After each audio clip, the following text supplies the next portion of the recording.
Welcome back into CBS Sports HQ. It has been a wild day in the NBA as the trade deadline has now come and gone. Of course, one of the biggest deals, the Nets and 76ers. A lot of people had doubts they would get a deal done, but in fact they do. The Nets now getting Ben Simmons, Seth Curry, Andre Drummond, and 2 first-round picks.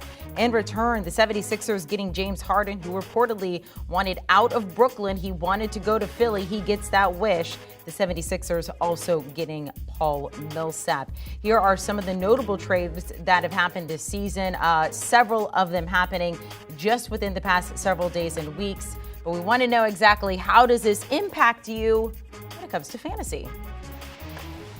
Let's welcome in Sports Lines Ameer, Tyree to go through this with us. We're going to try to because there's a lot that has happened. I see the Harden jersey behind you. Let's start with that. Let's start with the 76ers. How does James Harden now heading to them impact the rest of those 76ers players from a fantasy perspective? Yeah, this is the one that everyone was waiting for drop. You see, I have the signed Harden jersey from the Rockets a couple of years ago in the back. I definitely had a vested interest in this one, but yeah. Harden coming into a system he's very familiar with Daryl Morey running their basketball operations. Over his time in Houston, Harden averaged nearly 30 points, 8 rebounds, 6 assists from that span when the Thunder traded him over to the Rockets. And now he's right back in that system where it won't necessarily be the same Morey ball where he's dominating the ball all the time with an MVP frontrunner like Joel Embiid there. But I think he can definitely put up similar numbers to what he's done so far this season since he came back from that hamstring injury that had been bothering him from last year, since that Christmas triple-double that he posted against the Lakers. He's been playing at a really high level, basically a triple-double threat on a nightly basis. And yeah, he can definitely continue to do that alongside an MVP frontrunner and a dominant big man who's not necessarily as much as a lob threat like he's used to. Joel Embiid.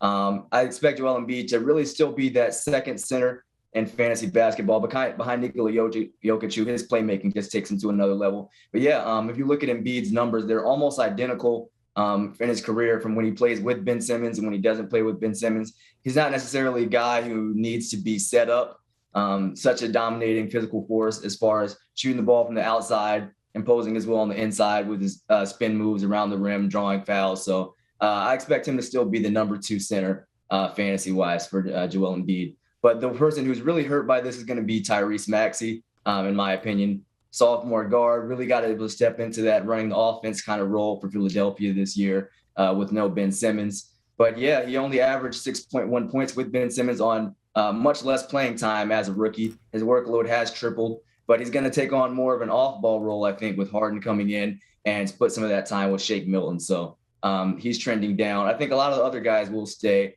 in a similar area, but just have a really good offense. All right, let's go to the other side of that, the Brooklyn Nets. What changes there now with Ben Simmons and Seth Curry coming over? Yeah, no matter what, Kevin Durant is going to be the head honcho on that offense. He's always going to take all the tough shots. Kyrie Irving, I still think stays around the same. And don't expect too much from Ben Simmons as he hasn't played basketball in a while.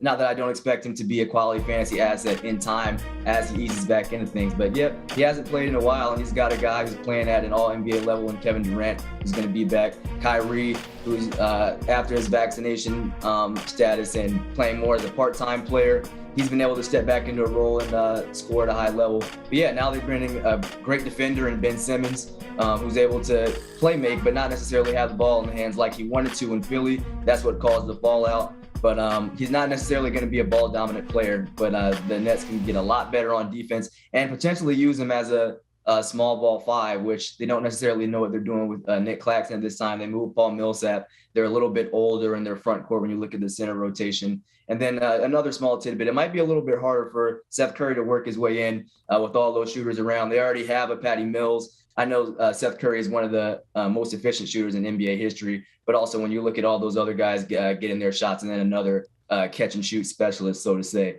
the outlook isn't great for him. I'm not sure if a lot of Mavericks fans saw this coming. Kristaps Porzingis getting traded away from the Mavericks, now headed to the Wizards there. What do we need to know about this deal when it comes to a fantasy perspective? Yeah, Porzingis really been injury riddled since leaving the Knicks for the most part. The Mavericks are looking to get a little bit more consistency over there. Luka Doncic running the entire offense. Kristaps Porzingis, I expect to definitely take a step forward. Maybe not necessarily an elite fantasy prospect on that team. They're really working things out as far as their rebuild with no Beal. He'll have to work out whatever he does with his major contract. Kyle Kuzma is going to be increasingly more important now.